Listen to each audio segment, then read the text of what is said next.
Trivial Pursuit on the Nintendo Switch. This is included as part of Hasbro Game Night on the Nintendo Switch. 3 games in one.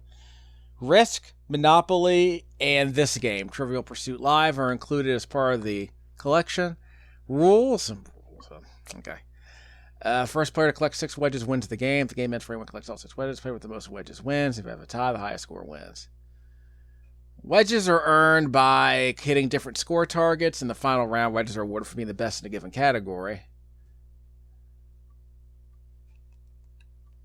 Okay, fine. Rules. Controls. Answer a medley of multiple choice questions in the 6 Trivial Pursuit categories. Points are awarded for correct answers increase throughout the round. Switch categories. Take turns picking the next category. If you answer correctly in your chosen category, you'll score the most points. Close call. Answers range from best to worst answer. Is that right? Each selection is to remove the remaining available answers to all players. Oh, okay. That's adorable. Close call blitz. Answers range from best to worst. Players lock in their selections. Each selection is removed from the remaining answers. Players are awarded points based on whether. Okay. That's kind of an amusing idea. Like, which American city has the most people? And the city with the fewest people is considered the worst answer, I suppose. But who determines what the worst answer is? Like, what value is it? Like, how do they assign a value based on quality of an incorrect answer? Because I know a human being can do it. The question is, can a video game do it? Each question in this round, grab bag, 8 correct and 8 incorrect answers. If the incorrect answer, you're eliminated until the next question. Okay. Grab bag blitz. Once all players have enough correct answer each player to choose, everyone gets to choose again. Okay. Final round. The answer required for until it's declared. First player to collect all 6 wedges will collect the incorrect answer and eliminate to the next category. Okay, whatever. Your boy loves geography, history, entertainment, science and nature. Good luck with that. Arts and literature. Yeah, way good luck with that. Trivial Pursuit Live Mastery. We're going to go with all the categories. We're not scared. Rumble. Is there a rumble in a game like... Well, difficulty can be... You know what? We'll go medium for now, then we'll try a hard one later, I suppose. Ubisoft in Chengdu, China? Chengdu? I didn't know Ubisoft had Chinese studios, so I'm not surprised that they do. So we're going to do a 3-round. Lasts about 30 minutes. We'll be fine. Single controller. We can play with multiple AI characters. For this video, we're going to start with just 2 AI characters. So we're going to join the game with my current profile. Okay, where's the Cinnamon Queen? Customize, avatar. Yeah, she's over here somewhere. There she goes. Select, customize, classic. Yeah, we'll go classic questions. Customize, title. I guess I can say I'm a geography fan. Customize, profile. Huh? Select profile. I only have one option, apparently. You only have one option. It's classic, so whatever. Add or remove AI. So we have 2 AI players. That's good enough for me. Ready? So we can begin the game. I guess we can... I don't know if we can assign different category... I don't know if we can assign different category preferences to the AI character. Like, imagine if one of the characters is an arts and literature buff, and the third person's like a history buff. Like, something like that. Kind of mix things up. Sort of curious if that's an option. We're gonna play normal difficulty at this point. We're not playing with any audio because you don't need to hear anyone else except for me. Round 1. Switch categories. So I played this game for about 10 minutes before starting this video, so let's see how it goes. At least I know I can play it offline because I turned off the internet connection to play this game. Answer correctly to score points. If you answer correctly in the category you picked, you score bonus points. So you have 2 quiz whizzes and your boy, the geography fan. Of course we're going geography. We're not scared. Okay, the musical Evita set was... Okay, first of all, that's an arts and literature question, not a geography question. But it's set in Argentina because of the song. Again, that's not a geography question. If you were to say Buenos Aires is the capital of the South American country, okay, fine. I got 400 bonus points for answering the question correctly. But again, that is not a geography question. That is an arts and literature question. Because if you don't know the song Evita, it's also arguably a history question. But it's definitely not a geography question. Jeez, maybe it's an entertainment question, arguably.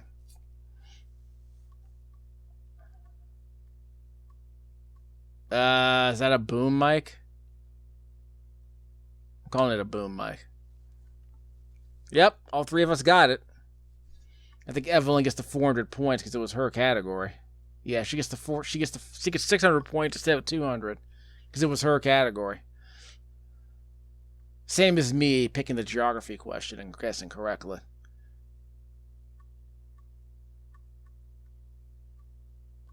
Whose biography is how long one's for? Nelson Mandela sounds about right. I'm pretty sure it wasn't Bill Clinton. I don't know who Reggie Cray and Annika Rice are. That was an arts and literature question? Because that sounds like a history. That sounds like a history question, if I'm being honest. The correct answers in a row for your boy.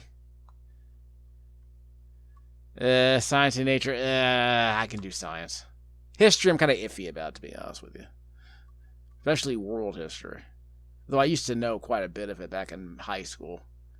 The largest nest-building mammal. Not a gorilla or a lion. It's probably a lemur. They picked a gorilla. And they were right. Yeah, I didn't know gorillas... actually, gorillas do build nests, don't they? I was not aware of that. Oh, well. There goes my streak.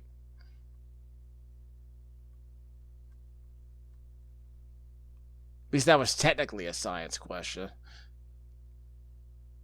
I didn't know gorillas build nests, I'm being honest there. Flew like a kite in a storm. Flew a kite in a storm. Well, that's obviously Ben Frankie. I mean, if you're going... First of all, it wasn't Jimmy Carter. That's arguably the worst answer of them all. Although Jimmy Carter apparently had an alien abduction experience. But what president would admit that in the 21st century? Sports and leisure, huh? What sports were brands endorsed by Andy Murray? Ooh, no idea. It wasn't Umbro. I think it's Nike. It's either Nike or Reebok. I'm going Nike. I can't guess. Yeah, no idea. I admit I don't follow sponsors of tennis players.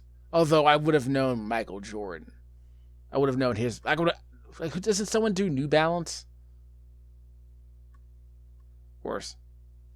Arts and literature. We're gonna go entertainment. Too late. I didn't pick a category, so the game picked one for me. I should have picked entertainment. I'm also way behind.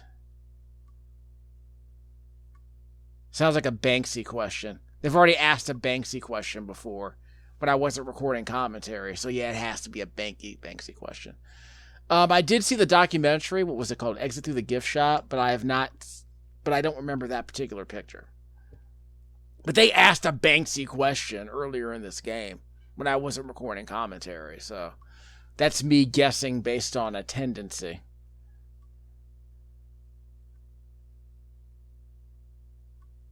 Flower crown? That sounds like Instagram. Actually, it might be a Snapchat filter. I think it might be a Snapchat flower crown. It's either that or Instagram. Is no one going to get any wrong answers except for me? That's kind of bad for the medium difficulty. That's rough. Well, I got the wedge on that one.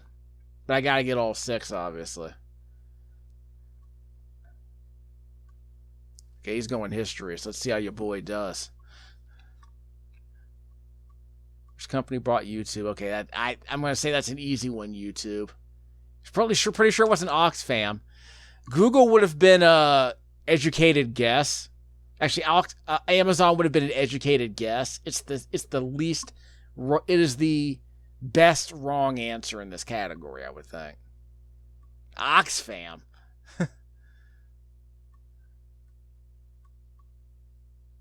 So I came in third. Well, actually, I'm in second? Oh, there's a tie for first. That's why. But I still have 2 wedges. But I need 4,000 points to get the next wedge. So we're not moving around a board to get wedges, which I guess is okay. I wonder what the family-friendly questions would be.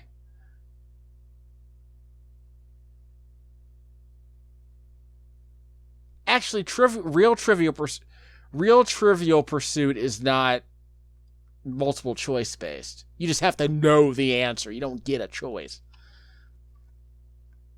How to play cursor answer games. In cursor-based rounds, move the cursor with the left stick, then select an answer. Okay. All right. So I'm going to select geography if it's here. And of course it's not here, so I'm picking history, I suppose. Better be American history. Which of these people died whilst the leader of their country? Not Ronald Reagan. Franco. So let's pick Franco. That's correct. Oh, so okay, so someone has to pick the next answer. So I picked a correct. George Washington did not die. Okay. Benazir Bhutto. We need someone who was assassinated, basically, like Alexander the Great. So we're picking people who were assassinated or died while in office. So I'm going Abe next. Oh, I gotta pick another one? Okay, Abe. I don't know why I'm going twice. I'm not complaining. Stalin? No. Bonaparte? No. Napoleon? No. Gaddafi? Darn it. Indira Gandhi. Yeah, Muammar Gaddafi. Yeah, he died recently. Yeah. Michael Collins, was he assassinated? Diana was never a ruler, technically. Mandela did not die as leader. Indira Gandhi, I don't know. Pope John Paul II, it was leader of the Vatican. Benazir Bhutto. Nope, not Benazir Bhutto. Okay, so I should have picked Michael Collins. I was right in thinking Michael Collins. But I got a lot of points, so that's good. So they got a wrong answer. So when they picked a wrong answer, their opportunities to pick stopped. Opening lines. Well, he's out. Yeah, Ernesto's is out because he picked a wrong answer. No, that's not the beginning of Romeo and Juliet. Darn it! I tried to pick All the World's a Stage, which is probably wrong. Okay, I was right. Wait, did they say that was the beginning of a Shakespeare play? Because that Romeo and Juliet line was not the beginning of the Romeo and Juliet play, as I recall. It was in a Romeo and Juliet play. Left-handed, I have no idea. I have no idea. I am not left-handed. Jimmy. I'll let your boy. So I get to pick who's next. Was Ringo probably left-handed?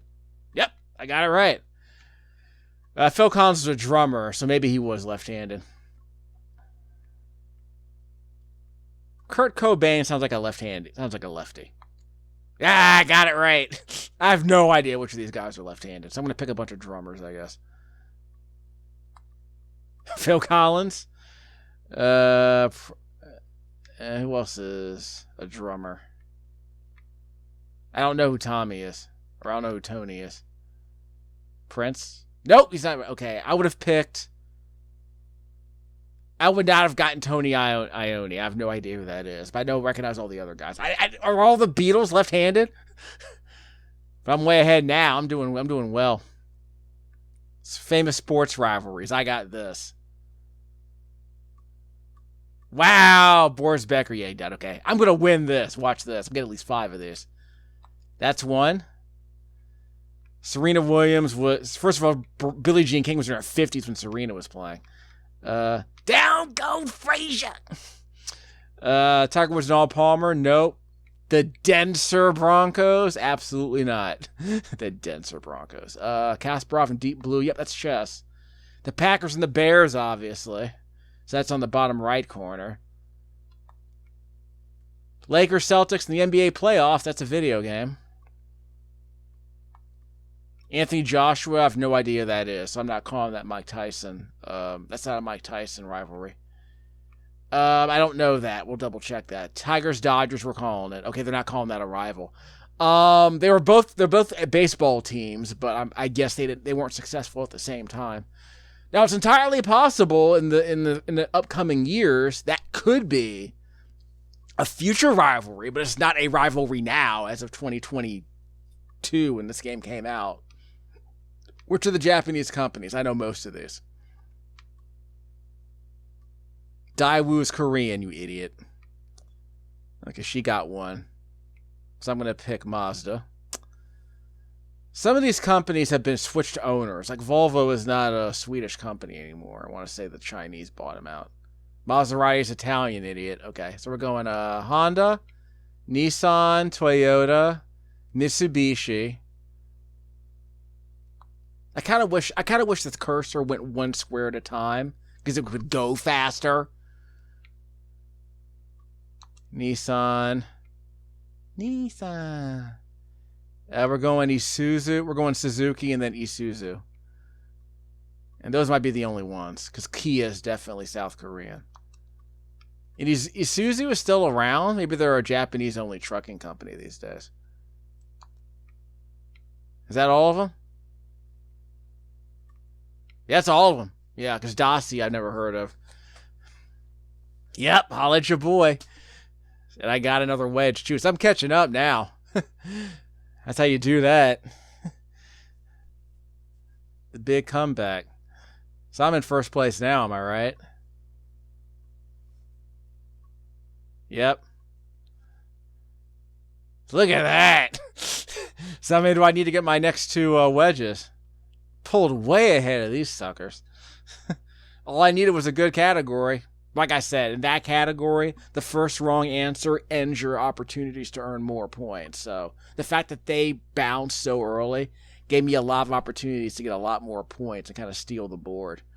I do like that. That's a good little feature for a game like this. It's going to rapid fire, pick all the correct answers. I do like that a lot. But every player alternates. Each category is worth a wedge. Woo! But yet having each player alternate until they pick a wrong answer, which eliminates them, is a lot of fun. That sounds really cool. Of course, in a 4-player game, that gets a lot more complicated, so we'll see how that goes. But I do like that. I just wish the cursor moved faster or that you could switch from node to node without having a free-roaming cursor. Superman was killed by Doomsday, of course. You people are idiots. Lame. And I got a wedge for that. So that's how I'm going to win. That's how we do that. Let's see. Drake. Knighted Drake. Queen Elizabeth. Darn it. Elizabeth. I didn't pick one, did I? I didn't pick it in time. I was too slow. Oh, well. Anglican Church. That's Elizabeth.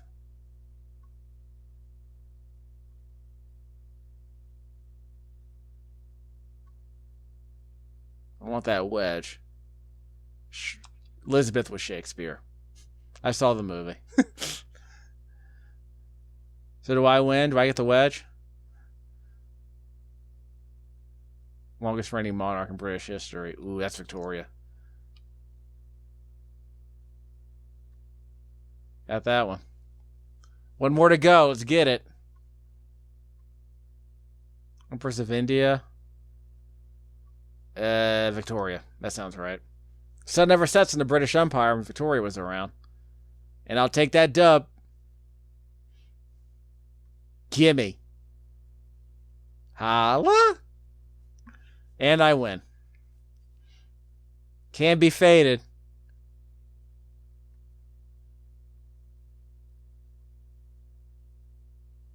I'm the greatest Trivial Pursuer of all time. The greatest of Trivial Pursuers. I'm the most trivial of pursuers. 13K. That's a nice comeback. So I didn't get a single science question, though. That's unfortunate. I unlocked 2 titles. So we'll return to the menu. Yeah, I didn't get a single science question. I don't think I got that many of them, to be honest. So how do they account for the multiple question mode, the multiple answer mode, where you have to pick multiple answers from a board? Like, pick all the correct answers from a board. Like, I don't know how they determine that. Average answer time, yeah, whatever. Longest answer streak, yeah, of course. Category mastery, yeah. Geography, 100. Arts and leisure got 100 there for some reason. Again, that Evita question was not a geography question, so that's garbage. That was an arts and literature question or an entertainment question. It had nothing to do with geography. If they had mentioned Buenos Aires or some other Argentinian city at some point, okay, fine. Like, I can imagine making a game like this where, like, every question has a series of words, and based on the category, you add those keywords to the question based on the category. Or on the hard difficulty mode, you might swap one word out for another one. Like, the second largest city in Argentina is like this city with like 3 million people. But you would switch that out by saying the largest city in Argentina is this city with 6 million or something. But of course, that changes constantly. Geography questions are wild because, like, the most populous city in Africa used to be Lagos. Not anymore. Apparently Kinshasa passed it in 2020. Stuff like that happens.